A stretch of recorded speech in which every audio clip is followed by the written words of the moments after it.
সারা জীবন শুধু কষ্টই করে গেলাম, আমার কষ্ট কেউ বোঝে না। শোনো, একটা মেয়ে মানুষের কষ্ট শুধুমাত্র একটা মেয়ে মানুষই বোঝে, এর জন্য দুইটা বিয়ে করা জরুরি। তুই আরেকটা শুধু নিয়ে আয়, দুইটারে কাটটা টুকরা টুকরা করে গাঙ্গের পানিতে ভাসাই দিব। এই জানো আজকে মসজিদের হুজুর চায়ের দোকানে ঢুইকা বেরোজগারদের সেই পেটন পিটাইছে। আরে জানি, এক একটারে বাঁশ দিয়ে পিটে ফুলাই ফেলাই দিছে। তার মানে তুমিও মাইর খাইছো? তুমি তো রোজা, তুমি চায়ের দোকানে কিসের জন্য গেছিলা? আমি তো পলাশ পণ্ডিতরে খুঁজতে গেছিলাম, বিনা কারণে দুইটা ভাই মার খেলাম। এই তুমি আমার এই নতুন শার্ট ধুইছো কোন সাবান দিয়ে? শার্ট ছোট হয়ে গেল কেন? এরিয়ালার কাছ থেকে সাবান কিনছি, 5 খান সাবান 10 টাকা, সেই সাবান দিয়া। এখন এই শার্ট কি তোর বাইরে পরাবো না তোর বাপেরে পরাবো? কাউরে পড়াতে হবে না, তুমি এক কাজ করো, ওই সাবান দিয়ে গোসল করে আসো, তাহলেই ফিটিং হয়ে যাবে। ভাই শুনলাম সেহেরিও করেন, ইফতারিও করেন, রোজা রাখেন না কেন আপনি? ভাবি রোজা তো আমি মন থেকেই থাকতে চাই, কিন্তু কি করব বলেন, শয়তান এসে আমার ঘাড়ে ভর করে। ভাই শয়তানের বদনাম করেন না, রমজান মাসে শয়তান থাকে না। ভাই মসজিদে আজকে ইফতারিতে বিরিয়ানি দেবে। তুই তাড়াতাড়ি যা, যাইয়া আমার লগে জায়গা রাখিস, আমি আইতে আছি। আপনিও তাড়াতাড়ি যান, যায় শয়তানের পেট ভরান। তোমার মতো বাপজানি কোনো ছেলে না পায়, আমার সোনার টুকরো ছেলেটারে তুমি ঘর থেকে বের করে দিছো। ঘর থেকে বের করে দিছি যাতে নিজের পায়ে দাঁড়াতে পারে, তার জন্য। হ্যালো আব্বা, ওই ছোট ঘরে আর তোমাদের থাকতে হবে না। আমি জানতাম তুই একদিন নিজের পায়ে দাঁড়াবি। জুয়া খেলে ওই ঘরে আইসা গেছি আব্বা। এই তোমার সাথে মেয়েদের চুল আসলো কি করে? এটা তো আমার মাথার চুল না। এইসব কি বলো তুমি? সারাদিনে আমি বাইরে গেছি, আমার সাথে মেয়েদের চুল আসবে কি করে? তাইলে কি আমি মিথ্যা কথা বলছি? সত্য করে বলো, এই সাথে চুল আসলো কেমনে? এক মিনিট, এই শার্ট তো আমার না, এই শার্ট তুমি পেলে কই?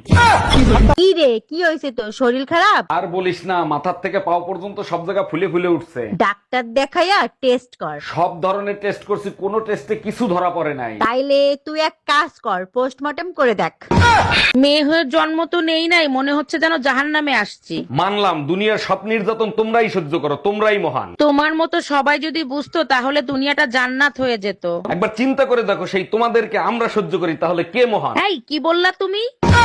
সারা জীবন শুধু কষ্টই করে গেলাম, আমার কষ্ট কেউ বোঝে না। শোনো, একটা মেয়ে মানুষের কষ্ট শুধুমাত্র একটা মেয়ে মানুষই বোঝে, এর জন্য দুইটা বিয়ে করা জরুরি। তুই আরেকটা শুধু নিয়ে আয়, দুইটারে কাটটা টুকরা টুকরা করে গাঙ্গের পানিতে ভাসাই দিব।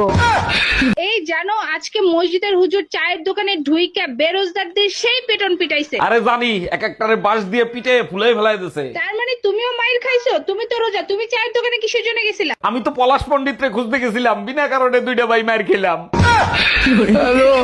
এই তুমি আমার এই নতুন শার্ট ধুইছো কোন সাবান দিয়ে? শার্ট ছোট হয়ে গেল কেন? এরিয়ালার কাছ থেকে সাবান কিনছি, 5 খান সাবান 10 টাকা, সেই সাবান দিয়া। এখন এই শার্ট কি তোর বাইরে পরাবো না তোর বাপেরে পরাবো? কাউরে পড়াতে হবে না, তুমি এক কাজ করো, ওই সাবান দিয়ে গোসল করে আসো, তাহলেই ফিটিং হয়ে যাবে। ভাই শুনলাম সেহেরিও করেন, ইফতারিও করেন, রোজা রাখেন না কেন আপনি? ভাবি রোজা তো আমি মন থেকেই থাকতে চাই, কিন্তু কি করব বলেন, শয়তান এসে আমার ঘাড়ে ভর করে। ভাই শয়তানের বদনাম করেন না, রমজান মাসে শয়তান থাকে না। ভাই মসজিদে আজকে ইফতারিতে বিরিয়ানি দেবে। তুই তাড়াতাড়ি যা, যাইয়া আমার লগে জায়গা রাখিস, আমি আইতে আছি। আপনিও তাড়াতাড়ি যান, যায় শয়তানের পেট ভরান। তোমার মতো বাপজানি কোনো ছেলে না পায়, আমার সোনার টুকরো ছেলেটারে তুমি ঘর থেকে বের করে দিছো। ঘর থেকে বের করে দিছি যাতে নিজের পায়ে দাঁড়াতে পারে, তার জন্য। হ্যালো আব্বা, ওই ছোট ঘরে আর তোমাদের থাকতে হবে না। আমি জানতাম তুই একদিন নিজের পায়ে দাঁড়াবি। জুয়া খেলে ওই ঘরে আইসা গেছি আব্বা। এই তোমার খাওয়া দাওয়া হয়ে গেল, থাল বাসন ভালো করে ধুয়ে রাখো।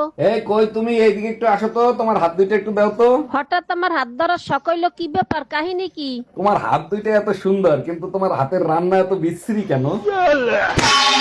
এই তোমার ফোনে টুম্পা ভাবি ফোন দিছে। আমি কাজ করতেছি, লাউড স্পিকারে দাও। ভাবি আমার বেডরুমের লাইটটা কেটে গেছে, আমি তো অন্ধকার ভয় পাই, ভাইরে যদি একটু পাঠায় দিতেন। অবশ্যই পাঠাই দিতাম, ও তো বাজারে গেছে ভাবি। এই গরমে বাজার করা যায় তাই তাড়াতাড়ি চলে আসলাম।